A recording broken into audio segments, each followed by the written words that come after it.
Have you ever used the term at your work, I don't want to clean someone else's This is literally his job. Nama saya Syaraq Kamal bin Masko. Saya berkhidmat di unit kelang DBD. Dah berapa lama kerja sini? Sini dah 7 tahun.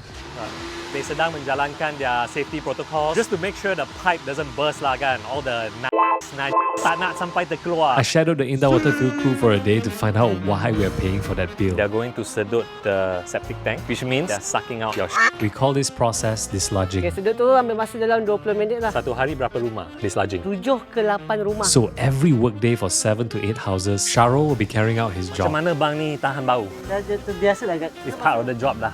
But there is more than the you see floating topside. This is what most septic tank systems look like underground. Whenever you wash, clean, flush, Wastewater then enters into the septic tank system, and this is what we call influent. but wastewater isn't the only thing that gets into your septic tank. This is what it looks like when your septic tank is filled up. At the very top is what we call scum. Sandwiched in between is your wastewater, and what takes the very bottom is sludge. All layers get in chamber 1 and chamber 2. Chamber 1 is where all the waste comes in. You got your grease, oil, anything that's lighter and floats on water. Bottom is your solid, macam your lah. We don't want any of that getting into the second chamber. That's why we have this middle wall here with the gap. It makes it much harder for the top and bottom layer to get through. That's why you see much less of it lah. Some will still get through. The goal is to get your effluent, by now is treated wastewater, out into the drain field that goes into the soil or whatever else through this outlet baffle, or I like to call it T-pipe. What happens if you don't treat it? Sooner or later, it's going to get filled up to the brim. Worst case scenario, your kitchen, bathroom sink, your toilet bowl might all get backed up. All of this waste here. That's why Innawater comes in and does desludging, putting in their pipe, sucking all 3 layers of it outside, resets your septic tank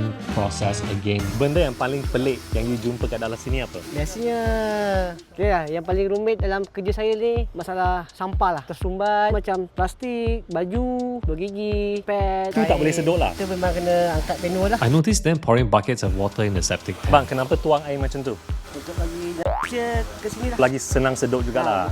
Okay. Basically, it's easier for them to suck out the sludge that's settled at the bottom. Once desludging is complete, it's just a reverse process of putting that sucking hose back. And this is the final stop where they transport all our into this treatment plant. Kita akan dibawa pergi C-channel. Akan pergi treatment plant untuk perawatan. So after going through all that treatment, some of the waste becomes fertilizer.